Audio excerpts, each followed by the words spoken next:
अस्सलामुअलैकुम, आप देख रहे हैं सुबह सवेरे पाकिस्तान। मैं हूं शाहजेब अहमद। प्रोग्राम में सबसे पहले सुबहनामा में बहुत सारी खबरें इस हवाले से हैं कि बजट पे क्या होने वाला है, क्योंकि बजट अब बहुत करीब आता जा रहा है, बल्कि बहुत करीब आ चुका है।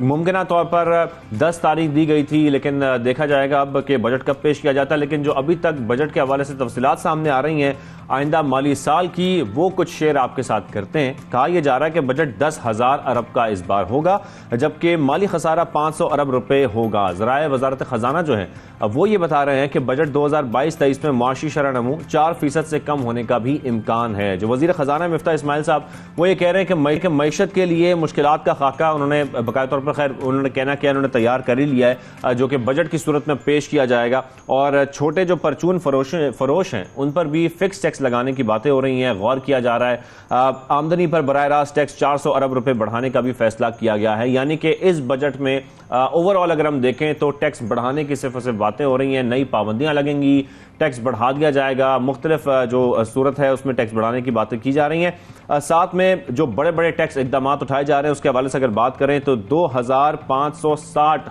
अरब रुपए का हदफ होगा। कस्टम्स, फेडरल एक्साइज और लेवी का हदफ 4700 अरब रुपए मुकर्रर किया गया है। नॉन फाइलर्स के लिए भी टैक्स की जो शरह बढ़ने और बड़ी आमदनी वालों पर सुपर टैक्स लगाने की भी बातें हो रही हैं, उन पर सुपर टैक्स लगेगा। तो हम देख रहे हैं एक तो ओवरऑल जो हम देख रहे हैं महंगाई में एक हाइक आया हुआ है और महंगाई बढ़ती जा रही है। दूसरी जानिब जो इनकम टैक्स है अगर उसमें भी इजाफा कर दिया जाएगा तो फिर जाहिर बात है लोगों के लिए गुजारा करना बड़ा मुश्किल हो जाएगा। टैक्स सुपर टैक्स इस वक्त लग रहे हैं। छोटे परचून फरोशों पर भी फिक्स टैक्स लगाने की बातें हो रही हैं। तंबाकू और सॉफ्ट ड्रिंक्स पर भी टैक्स में इजाफे की तजवीज़ दी गई है। साथ में सेल्स और मुनाफा छुपाने वाले कारोबारियों पर नया टैक्स लगाने और बैंकों के मुनाफे पर टैक्स 25% से बढ़ाकर 35% करने पर भी गौर किया जा रहा है। लेकिन प्रोग्राम में आगे चलकर तफसीली बात करेंगे और ये देखने की कोशिश करेंगे कि इस आने वाले बजट में जो कि 2022 और 23 का बजट है इसमें क्या होने जा रहा है, कौन से टैक्स लगने जा रहे हैं और किन मुश्किलात का अब सामना होगा लोगों को, क्योंकि मईशत संभालने के लिए तमाम इकदाम उठाए जा रहे हैं, बहुत सख्त फैसले भी किए जा रहे हैं। साथ में आपको ये भी बताएं कि बात हो रही थी लोड शेडिंग की और इन तमाम प्रॉब्लम्स की, उसके हल के लिए क्योंकि बातें ये की जा रही थी हुकूमत की जानिब से कि बिजली बचाना बहुत ज़रूरी है और बिजली बचाने के लिए जो भी इकदाम उठाए जा सकते हैं वो उठाए जाएं फौरी तौर पर, ताकि जितनी सेविंग की जा सकती है वो की जा सके। शॉर्टफॉल बढ़ता जा रहा है और शॉर्टफॉल की वजह से जो मुश्किलात हैं बढ़ गई हैं, मुख्तलिफ इलाकों में लोड शेडिंग भी देख रहे हैं। इसलिए वफाक और सूबों का जो बाजार है वो रात 8:30 बजे बंद करने पर इत्तफाक हो गया है।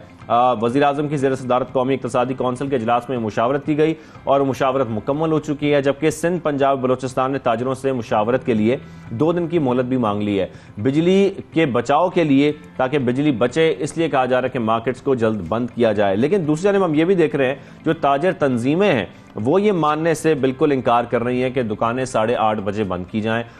वो साफ साफ इस पर यह भी कह रहे हैं कि हमसे मुशावरत की जाए, हमसे बात की जाए, क्योंकि सदर ऑल पाकिस्तान अंजुमन ताजरान अजमल बलोच साहब जो हैं वो ये कह रहे हैं कि किसी सूरत भी बाजार 8:30 बजे बंद नहीं कर सकते, ना कारोबार बंद कर सकते, इससे कारोबार बहुत मुतासर होगा। पहले ही लोग महंगाई से बड़े परेशान हैं और जो ताजर बरादरी है वो भी शदीद परेशान है। अगर बाजार 8:30 बजे बंद हो जाएंगे तो उनका कारोबार कैसे चलेगा। साथ में सदर FPCCI इरफान इकबाल साहब ने भी ये कहा कि मार्केट्स का वक्त 9:30 बजे तक बढ़ाया जाए, 8:30 बजे तक बंद नहीं कर सकते, एटलीस्ट 1 घंटा इसमें मजीद बढ़ा दिया जाए। दूसरी तरफ हम ये भी देख रहे हैं कि ये भी कहा जा रहा है कि जो हुकूमत है वो फैसले ना थोपे और ताजरों से मुशावरत करे, मुशावरत करने के बाद फैसले ले, ऐसे ना करे कि फैसले ले ले और उसके बाद ताजरों को बताए कि हमने ये फैसला ले लिया है। लेकिन एक जानब हम ये भी देख रहे हैं कि सदर अंजुमन ताजरान पाकिस्तान जो है अशरफ भट्टी साहब, उन्होंने हुकूमती फैसले की जो है वो हिमायत की है और ये कहा है कि जो ये फैसला किया गया है 8:30 बजे का, हम इसकी हिमायत करते हैं, ऐसा हो सकता है, ऐसा पॉसिबल है। लेकिन अब इस पर क्या फैसला होने जा रहा है, क्या अगर हुकूमत ऐसा फैसला कर लेती है मुशावरत किए बगैर तो फिर तो ताजर इसको मानने के लिए तैयार नहीं है। ताजरों से मुशावरत बाकायदा तौर पर की जाए, उसके बाद ये फैसला हो सकता है कि मार्केट 8:30 बजे बंद हो सकती हैं या नहीं हो सकती, क्योंकि 1 घंटा बढ़ाने का मुतालबा किया जा रहा है ताजरों की जानिब से। दूसरी जानब हम ये देख रहे हैं कि लोड शेडिंग के जो दावे किए जा रहे थे हुकूमत की जानिब से वो धरे के धरे रह गए हैं, क्योंकि बिजली की आंख मचोली मुसलसल जारी है। शहरी जो हैं वो अजियत में मुब्तला हैं, एक मुसीबत आ पहुंची है उनके ऊपर, चाहे वो ताजर हैं चाहे घरेलू सार्फिन है, हर जगह लोड शेडिंग की जा रही है, गैर लानिया लोड शेडिंग की जा रही है। इसका दुरानिया भी बढ़ता जा रहा है। कराची में भी तकरीबन 8 से 10 घंटे की मुख्तलिफ इलाकों में लोड शेडिंग हो रही है। लाहौर, मुल्तान और मुल्क के जो दीगर शहर हैं वहां पर भी लोड शेडिंग का दुरानिया बढ़ता जा रहा है। जो खासतौर पर घरेलू सार्फिन है, इनके अलावा जो सनती सनती शोबा है वो भी बहुत परेशान है। सनती शोबे से वाबस्ता जो अफराद हैं वो परेशान हैं कि जब सनतें बंद हो जाएंगी लोड शेडिंग की वजह से तो फिर काम कैसे होगा, और जाहिर बात है उससे भी जो ओवरऑल सनतें हैं वो मुतासर होंगी और हो रही हैं। तो लोड शेडिंग का दौरानिया मुसलसल बढ़ता जा रहा है। सुबनामा में अगली खबर ये शामिल करेंगे दुआ ज़ारा केस के हवाले से। हम ये देख रहे थे सिंध हाई कोर्ट में पेशी हुई। सिंध हाई कोर्ट ने वालिदैन के दावे को गलत करार भी दे दिया है, जबकि अदालत ने साथ में ये रिमार्क्स भी दिए कि हमारे पास बाजियाबी का केस था, बच्ची बाजियाब हो गई है, अब ये केस यहाँ से खत्म हो गया है, बाकी केस जो है वो लाहौर की ट्रायल अदालत में चलेगा। लेकिन दुआ ज़ारा के जो वालिद हैं उन्होंने अदालत में ये कहा कि बेटी ने चैम्बर में मुलाकात के दौरान घर जाने का कहा है और जो अदालती हुक्म है प्लीज़ उस पर नजर सानी की जाए। लेकिन अदालती पेशी के दौरान दुआ ज़ारा की जो वालदा हैं वो भी हमने देखा कि उनकी जो वीडियो सामने आई थी वो वाकई बड़ी अफसोसनाक वीडियो थी, जिसमें वो रोते हुए अपनी बेटी से मुलाकात की दरख्वास्त भी कर रही थी और इस अदालती फैसले पर भी बात कर रही थी, और रोते हुए रास्ते में वो बेहोश भी हो गई। तो अब ये कहा जा रहा है अदालत की जानब से ये जो बाकी केस है वो लाहौर की ट्रायल अदालत में चलाया जाए। साथ में फ्लावर मिल्स की अगर बात करें तो फ्लावर मिल्स के जो मालिकान हैं पंजाब में वो एहतजाज कर रहे हैं चेकिंग के खिलाफ। जो फ्लावर मिल्स की चेकिंग हो रही है उसके खिलाफ बाकायदा तौर पर एहतजाज किया जा रहा है। फ्लावर मिल्स उन्होंने बंद भी कर दी हैं, जबकि सूबे भर में आटे की सप्लाई भी बंद कर दी है। तो पाकिस्तान का आइन मुल्क भर में आज़ादाना कारोबार और नकलो हमल की जमानत देता है। वो ये कह रहे हैं जो मालिकान है फ्लावर मिल्स के कि अगर इसी तरीके से पकड़ धकड़ की जाएगी, छापे मारे जाएंगे, हमारे खिलाफ एक्शन लिया जाएगा, चेकिंग की जाएगी, तो फिर हम बंद करने पर मजबूर हो जाएंगे फ्लावर मिल्स। हमें इजाज़त देनी चाहिए कि हम आज़ादाना तौर पर अपना काम कर सकें। अगर नाजायज़ और गैर कानूनी पकड़ धकड़ का सिलसिला ना रुका तो फिर तो किसी भी सूरत हाल की जिम्मेदार जो है वो इंतजामिया होगी, ये भी कहा जा रहा है फ्लावर मिल्स की मालिकान की जानब से। दूसरी जानब आपको ये बताएं, खबरें बहुत आ रही हैं, लेकिन जो हमने अपने गुज़श्ता कुछ प्रोग्राम्स में इस पर डिटेल में प्रोग्राम भी किया था, सेगमेंट्स भी किए थे कि जो आम की फसल है पानी की किल्लत की वजह से वो शदीद मुतासर हुई है, और किस हद तक मुतासर हुई है अब उसके जो नताइज हैं वो हमारे सामने आ रहे हैं। इसका जो अंदेशा है वो जाहिर किया जा रहा था। अब ये बताया जा रहा है कि रवां साल आम की पैदावार में तकरीबन 30 से 40% तक कमी का खदशा है, और जो आम की फसल है वो मुतासर हुई है पानी की किल्लत की वजह से, क्योंकि शदीद किल्लत का सामना है इस वक्त सिंध को, और जो काश्तकार हैं वो भी शदीद परेशान है क्योंकि उनको भारी माली नुकसान उठाना पड़ेगा इसकी वजह से। और दूसरी जानिब हमें बाज़ारों में यही वजह है कि आम की, जैसे कि हम बात भी कर रहे थे इस सेगमेंट में कुछ अरसे पहले, कि आम बाज़ारों में बहुत कम नज़र आएगा। आम के लिए हम ढूंढते रह जाएंगे, लेकिन आम की फसल क्योंकि मुतासर इतनी ज़्यादा हो गई है, और उस वक्त तो ये कहा जा रहा था तकरीबन 50% फसल मुतासर हुई है, लेकिन अब जो खबर आ रही है वो 30 से 40% फसल के मुतासर होने का कहा जा रहा है सिंध में खास तौर पर। तो इससे जो है वो काफ़ी माली नुकसान का सामना करना पड़ेगा काश्तकारों को। दूसरी जानब आपको ये बताएं कि भारत के हवाले से बहुत सारी खबरें आती रहती हैं, और वो इस किस्म की खबरें होती हैं जो कि सिर्फ और सिर्फ इंतहा पसंदी से रिलेटेड होती हैं। वहाँ पर इंतहा पसंदी के और ख़ास तौर पर मुसलमानों को तंग करने के जो मामलात हैं वो बढ़ते जा रहे हैं। इस्लामोफोबिया का जो मामला है वो बहुत बढ़ता जा रहा है। भारतीय रियासत कर्नाटक में हिजाब पहनने पर कॉलेज इंतजामिया ने 24 मुस्लिम तालिबात पर पाबंदी आयद कर दी और 7 दिन के लिए पाबंदी आयद कर दी है कि वो क्लास में दाखिल नहीं हो सकते, जिसकी शदीद मजम्मत भी की जा रही है। और जो तालिबात हैं जारी बात है उनकी पढ़ाई भी मुतासर होगी, हिजाब पहनने की वजह से उनको क्लास में दाखिल ना होने देना, यही इंतहाई अफसोसनाक बात है। एक खबर और एक वीडियो सोशल मीडिया पर बहुत गर्दिश कर रही है और लोग इसको बहुत सराह भी रहे हैं, बहुत पसंद भी कर रहे हैं, क्योंकि पाकिस्तान के बड़े मारूफ अदाकार हैं अदनान सिद्दीकी साहब, जो कि आजकल अपनी फिल्म दम मस्तम के लिए, उसकी तशहीर के लिए इस वक्त अमेरिका में मौजूद हैं। जो उनकी वीडियो वायरल हो रही है वो अजान देते हुए वीडियो वायरल हो रही है, जो कि सोशल मीडिया सार्फिन की जानब से बहुत पसंद भी की जा रही है, सराहा भी जा रहा है। साथ में मुख्तलिफ कमेंट्स उस पर आ रहे हैं, और इस पर मुख्तलिफ जो कमेंट्स हैं वो भी सोशल मीडिया पर आ रहे हैं। साथ में कुछ खेलों के मैदान का रुख करेंगे सुबनामा में, और जल्दी जल्दी आपको ये भी बताएंगे कि क्या कुछ हो रहा है। गुज़श्ता रोज हम बात कर रहे थे शोएब अलवी साहब से भी कि वेस्ट इंडीज और पाकिस्तान का मैच होने जा रहा है। पहला वनडे हुआ और उस वनडे में क्या हुआ, पाकिस्तान जीत गया और वेस्ट इंडीज को शिकस्त दे दी गई, तकरीबन 5 विकेटों से ये शिकस्त दी। साथ में आपको बताएं कि 306 रन का हदफ था जो पाकिस्तान ने यह हदफ पूरा भी किया। कप्तान बाबर आजम की भी शानदार कारकर्दगी हमने देखी, दीगर प्लेयर्स की भी कारकर्दगी बहुत अच्छी लगी, लेकिन बाबर आजम के हवाले से अगर बात करें तो 103 रन उन्होंने बनाए। खुशदिल शाह के बारे में ये कहा जा रहा था कि उनकी परफॉर्मेंस कैसी रहेगी, पावर हिटिंग कैसी रहेगी, तो खुशदिल शाह के 23 बॉल्स पर 41 रन हैं और ये 41 रन उन्होंने बनाए, जिसमें उन्होंने 4 छक्के भी लगाए और जो हदफ था वो पूरा करना बहुत आसान हो गया उसके बाद, क्योंकि ऑलरेडी जो स्कोर था बाबर आजम साहब ने, इमामुल हक ने बहुत अच्छा स्कोर किया। उसके बाद जो पावर हिटिंग की गई खुशदिल शाह की जानिब से, उसमें ये हम हदफ पूरा करने में कामयाब हो गए। बाबर आजम ने अपना मैन ऑफ द मैच जो अवार्ड है वो इसी वजह से खुशदिल शाह को दे दिया, क्योंकि जिस तरीके से उन्होंने कम बॉलों पर ये 4 छक्के लगाए ज़बरदस्त, इसी एजाज़ में उन्होंने ये अपना अवार्ड जो है वो उनको दे दिया। साथ में इमाम उल हक ने 65 रन बनाए, मोहम्मद रिजवान की अगर बात करें तो 59 रन उन्होंने बनाए, और पाकिस्तान की जानब से जो हारिस रऊफ है उन्होंने 4 विकेटें हासिल की, जबकि शाहनशाह अफरीदी ने 2 विकेटें हासिल की। तो इस तरीके से वेस्ट इंडीज के खिलाफ हम ये पहला मैच जो है वनडे सीरीज का वो जीत चुके हैं। और क्योंकि बाबर आजम का जिक्र हो रहा है तो वो रिकॉर्ड पर रिकॉर्ड तोड़ रहे हैं, एक के बाद एक रिकॉर्ड बना रहे हैं और कामयाबियां समेट रहे हैं। बाबर आजम बतौर कप्तान तेज तरीन 1000 रन बनाने वाले बल्लेबाज भी बन गए। और सिर्फ यही नहीं, इसके साथ साथ उन्होंने एक और रिकॉर्ड ही बनाया कि बाबर आजम ने वनडे में 2 बार लगातार 3 सेंचुरियां बनाने वाले दुनिया के पहले बल्लेबाज भी वो बन गए हैं। तो इस तरीके से उन्होंने विराट कोहली का भी रिकॉर्ड तोड़ा है, और ये तोड़ने के साथ साथ हम देखते रहते हैं बाबर आजम मुख्तलिफ रिकॉर्ड्स बनाते रहते हैं। तो congratulations Babar Azam to you. लेकिन ये कंग्रेचुलेशन सिर्फ उनके लिए नहीं है बल्कि पूरे पाकिस्तान को मुबारकबाद, क्योंकि जिस तरीके से उन्होंने पाकिस्तान का नाम दुनिया भर में रोशन तो वो कर रहे हैं ऑलरेडी, और जो उनकी परफॉर्मेंस है वो भी काबिल तारीफ है। तो वनडे सीरीज में जिस तरीके से उनकी परफॉर्मेंस हम देख रहे हैं बहुत अच्छी है। आईसीसी ने भी खिलाड़ियों की नई रैंकिंग जारी कर दी है। टेस्ट के हवाले से अगर बात करें तो टेस्ट में बल्लेबाजों की रैंकिंग में कौमी क्रिकेट टीम के कप्तान बाबर आजम 1 दर्जे तरक्की के बाद 5वीं से 4थी पोजीशन पर आ गए, और इंग्लैंड के जो रूट जो है वो 2 दर्जे तरक्की के साथ दूसरे नंबर पर आ गए। वनडे में बल्लेबाजों की रैंकिंग में बाबर आजम की पहली पोजीशन बरकरार है, पहली पोजीशन वनडे रैंकिंग में बरकरार है, जबकि टेस्ट में जो है वो 4थी पोजीशन पर आ चुके हैं। ये सुबनामा की बहुत सारी खबरें जो आपके साथ शेयर की हैं, जिसमें क्रिकेट के से भी खबरें आप तक पहुंची, और जो सियासत में हो रहा है, सियासत के अलावा जो बजट के हवाले से इम्कान जाहिर किए जा रहे हैं, खदशा जाहिर किया जा रहा है, जितने नए टैक्स लगने वाले हैं उस हवाले से भी आपको अपडेट किया। जो पहला सेगमेंट है हमारा वो भी एक ऑटोमोबाइल सेक्टर के बारे में है, क्योंकि जो टैक्स लगाने की बातें हो रही हैं, अब वफाकी बजट आने में बहुत कम टाइम रह गया है, और ऐसे में मुख्तलिफ सेक्टर्स को हुकूमत से मुख्तलिफ उम्मीदें भी हैं, लेकिन उम्मीदें इस वक्त लगानी नहीं चाहिए, क्योंकि जो हालात इस वक्त मुल्क के चल रहे हैं, जिस किस्म की मैशत इस वक्त हमारी है, उस वक्त इस वक्त जो है वो किसी किस्म की कोई उम्मीदें नहीं लगाई जा सकती। और ऑटो सेक्टर की अगर बात करें तो इस हवाले से भी बहुत सारे लोग कन्फ्यूजन का शिकार हैं कि ऑटो सेक्टर में क्या होने जा रहा है, क्या नए टैक्स लगने जा रहे हैं, जो इम्पोर्ट पर पाबंदी भी लगी है साथ में, क्योंकि बजट से पहले ही मुख्तलिफ तजावीज़ सामने आ रही हैं कि जिनमें गाड़ियों पर 300 अरब रुपए का नया लग्जरी टैक्स लगना शामिल है। साथ ही जो मुख्तलिफ हल्के हैं वो ये बातें भी कर रहे हैं, ये अफवाहें भी सामने आ रही हैं कि जो नई गाड़ियां हैं उनकी खरीदारी पर भी पाबंदी या भारी टैक्स लग जाएंगे। लेकिन होने क्या जा रहा है इस पर बात करते हैं, किसी एक्सपर्ट की राय बहुत ज़रूरी है कि ऑटो सेक्टर में क्या होने जा रहा है, खासतौर पर इस बजट में। तो हम बात करेंगे ऑटोमोबाइल जो हैं, सुनील मन साहब हमारे साथ मौजूद हैं। सुनील साहब आपको खुशामदीद कहेंगे सुबह सवेरे पाकिस्तान में, थैंक यू वेरी मच, आपने हमें ज्वाइन किया। सर, अब तो हम देख रहे हैं कि बजट आने वाला है, क्या उम्मीद है बजट से, खासतौर पर अगर ऑटो सेक्टर की बात करते हैं तो?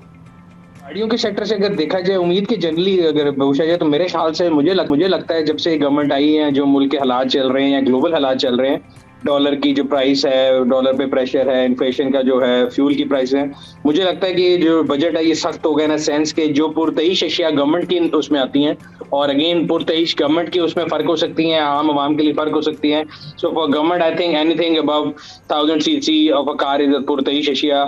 मोबाइल फोन्स हो गए, मेकअप हो गया, अभी पिछले दिन उन्होंने बैन भी लगाया काफी चीजों पे, तो उनके ऊपर जो ड्यूटीज है, अगर वो बैन हटाते हैं तो ड्यूटीज ज्यादा एक्सुबरेंटली हाई होंगी। और सिमिलरली लोकल गाड़ियों में भी सुनने में आ रहा है कि जो एक सर्टेन सीसी से ऊपर गाड़ियां हैं उनके ऊपर भी जो है समझ लें जो टैक्सेस लगाए जाएंगे। एंड प्रिडोमिनेटली अगर हम ट्रैक हिस्ट्री भी देखें तो इस गवर्नमेंट के जो लोग हैं, आपको हर बंदे का एक आइडिया होता है कि कौन किस तरह चलता है, तो पास्ट हिस्ट्री भी ये बताती है कि जब भी नून लीग की गवर्नमेंट आई है तो गाड़ियों पे और लग्जरी एशिया के ऊपर हमेशा से ड्यूटी और टैक्सेस ज्यादा किए गए हैं, कभी लग्जरी टैक्स की फॉर्म में, कभी आरडी की फॉर्म में। तो एक्सपेक्टेशन मेरा ख्याल से यही है कि अगर ऑटो इंडस्ट्री की होगी कि उसमें जो लग्जरी से चीजें हैं उनके ऊपर तो ड्यूटी। जैसे हम देख रहे हैं सुनील साहब के ऑटो सेक्टर में, एक तो पहले ये बताइएगा कौन कौन से ऑलरेडी टैक्स लगे हुए हैं, और अब जो नए टैक्स की बात हो रही है इससे क्या असर पड़ेगा? अभी तो वही मैं कह रहा हूँ, अगर आपने लग्जरी टैक्स के नाम पे टैक्स लगाना है वो तो पास्ट में भी वो लगाते रहे, बल्कि पास्ट में ऐसे भी लगाते रहे कि पहले से रजिस्टर्ड गाड़ियों में, क्योंकि पंजाब में इनकी गवर्नमेंट रही थी तो पंजाब में हम रहते हुए ये देखते रहे हैं कि 5-5 साल पुरानी गाड़ियां जो रजिस्टर्ड थी उनके ऊपर भी लग्जरी टैक्स लगा दिया गया, सीसी के लिहाज से 2 लाख, 3 लाख, 5 लाख, और वो गाड़ी ट्रांसफर नहीं होने दी जाती थी कि जब तक वो आप लग्जरी टैक्स नहीं पे करेंगे ट्रांसफर नहीं होगी। इसी तरह नई तमाम गाड़ियों के ऊपर भी लग्जरी टैक्स लग सकता है कि जो भी आप सर्टेन परसेंटेज आप कहेंगे इंजन साइज से ऊपर की गाड़ी है और उस पर वो लग्जरी टैक्स लगा सकते हैं। ये एक आइडिया है मेरा, हो सकता है आई माइट बी रॉन्ग। मुझे लगता है कि एक certain percentage, let's say 1800 CC या 2000 का एक ब्रैकेट रखेंगे या 2400 का रखेंगे कि उससे ऊपर गाड़ियों के ऊपर लग्जरी टैक्स के नाम से टैक्स लग सकता है। एफईडी ऑलरेडी मौजूद है, सेल टैक्स ऑलरेडी मौजूद है, तो मुझे लगता है कि लग्जरी टैक्स के नाम। सुनील भाई, एक सबसे बड़ी जो प्रॉब्लम है ना, लग्जरी गाड़ियां तो लोग जो अफोर्ड कर सकते हैं वो तो कर सकते हैं, लेकिन जो हमारा मिडिल क्लास तबका है वो बड़ा परेशान हो जाता है कि 800 सीसी से जो कम की गाड़ियां हैं, क्या वो भी महंगी होने का इम्कान है? कोई ऐसे चांसेस भी हैं? ख्याल से वो देखें, ले खरीदता तो अपर मिडिल क्लास का बंदा ही है। अगर आप 660 सीसी गाड़ी भी देखें तो इस टाइम पे वो तकरीबन 18 लाख रुपए की है। लेकिन ऑप्टिक्स के लिहाज से अगर आप प्रीवियस गवर्नमेंट को भी देख लें, लास्ट जो बजट आया था उसमें भी देख लें, बल्कि रिलीफ दिया गया था 800 सीसी या 1000 सीसी नीचे वाली गाड़ियों के ऊपर एफईडी जो खत्म कर दी गई थी, फिर दिसंबर में दोबारा लगा दी गई। बट मुझे नहीं लगता कि कोई प्राइस इंक्रीज ऐसा आएगा। प्राइस इंक्रीज आने की जो सबसे बड़ी वजह है वो डॉलर रेट इटसेल्फ हो सकता है, और डॉलर अगर कंट्रोल में नहीं आएगा तो बजट और नो बजट गाड़ी की प्राइसेस तो बजट से अनरिलेटेड साल में 5 से 6 दफा बढ़ेंगी और भी बढ़ती जाएंगी। साथ में सुनील भाई ये बताइएगा, क्या उम्मीद कर रहे हैं कि अगर सीबीयू जो है वो नई या पुरानी पर पाबंदी बेहतर ऑप्शन है आपके ख्याल में?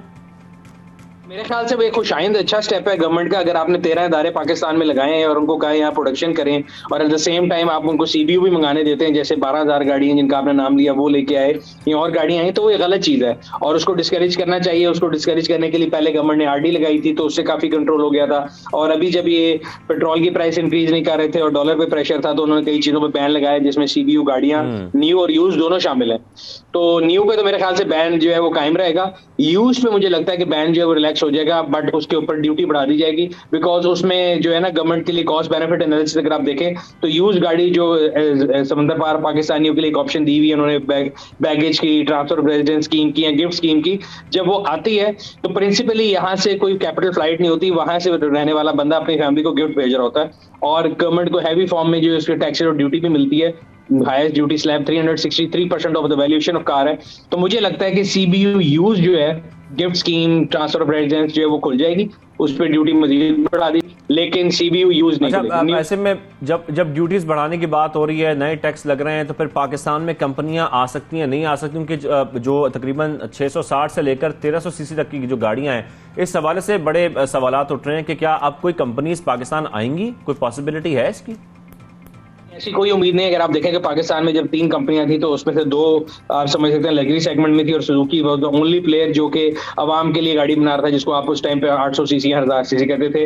अब अगर आप मार्केट में देखें तो 660 सीसी में is the single player Suzuki, उसके बाद 2 चाइनीज कंपनियां जो 800 सीसी की गाड़ी बनाती हैं, बट वो इतनी कामयाब नहीं हो सकी, और बाकी जितने 11 प्लेयर हैं वो तमाम हायर अप मार्केट के अंदर है, बिकॉज कंज्यूमर ज्यादा उस साइड पे है, या कंज्यूमर की जो है ना विलिंगनेस टू पे या प्रॉफिटेबिलिटी उनको साइड पे नजर आती है।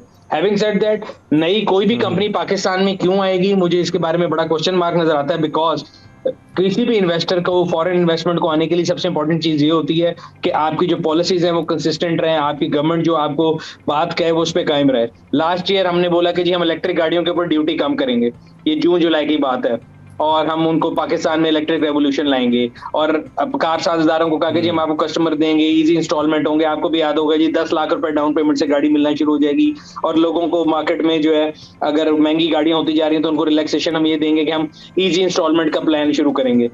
5 महीने 6 महीने डाउन द रोड दिसंबर में पता लगा कि नहीं, ये तो पुरतही शशि है और हमने लोगों से डिस्करेज करना है। दिसंबर में स्टेट बैंक ने पॉलिसी निकाली कि जी कोई भी जो टोटल एक्सपोजर है, इंपोर्टेड गाड़ी लीज फाइनेंस नहीं हो सकती, आप कोई भी गाड़ी फाइनेंस कराएंगे तो टोटल उसकी अमाउंट जो फाइनेंसिंग की वो 30 लाख से ऊपर नहीं हो सकती, और इस तरह उन्होंने उसको मार्केट साइज को छोटा किया, और इस तरह के जो इदारे थे जिन्होंने गाड़ियां सेल करनी थी उनके लिए डिस्करेजमेंट हुई। अभी रिसेंटली कल परसों पिछले हफ्ते के अंदर उन्होंने जो एज ऑफ कार है, जो टेन्योर होता है वो 5 साल से 3 साल कर दिया है, जो 7 साल वाली थी उसको 5 साल कर दिया है। तो ये सारे मेजर और सारे स्टेप देखते हुए अगर मैं भी कोई इन्वेस्टर हूं या कार साझेदार हूं तो मैं कभी पाकिस्तान में मजीद प्लांट नहीं लगाऊंगा, बिकॉज यहाँ पे गवर्नमेंट अपनी पॉलिसीज को स्टिक बाय नहीं करती। आज जिन लोगों ने 0 मीटर इलेक्ट्रिक गाड़ियां बुक कराई हुई थी उनकी गाड़ियां आ नहीं सकती, वो बैन हो चुकी हैं।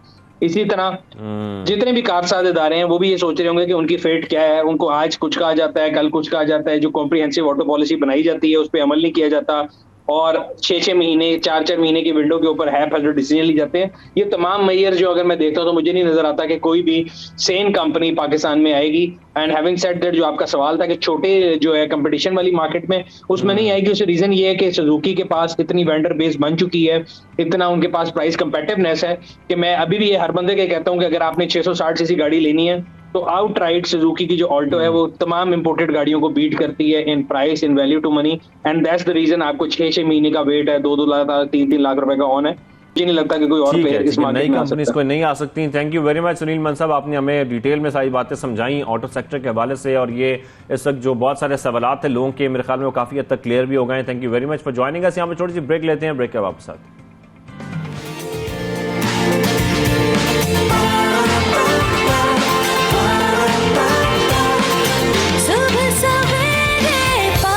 वेलकम बैक, आप देख रहे हैं सुबह सवेरे पाकिस्तान। महंगाई का जिक्र हो रहा था ब्रेक से पहले गाड़ियों के हवाले से, ऑटो सेक्टर के हवाले से, लेकिन महंगाई अब हर सेक्टर में हम देख रहे हैं, हर जगह पर देख रहे हैं। लोग इसी वजह से परेशान हैं क्योंकि जब फ्यूल प्राइसेस बढ़ती हैं तो हर सेक्टर में, हर जगह पर हमें हर चीज़ की जो प्राइस है उसमें इजाफा हो जाता है। और यही वजह है कि अब लोग मजीद परेशान इसलिए हो गए हैं क्योंकि अब दवाएं भी पहुंच से दूर होती जा रही हैं, और दवाएं एक ऐसी चीज़ है जो कि बहुत इंपॉर्टेंट है। इस पर तो सब्सिडी देनी चाहिए।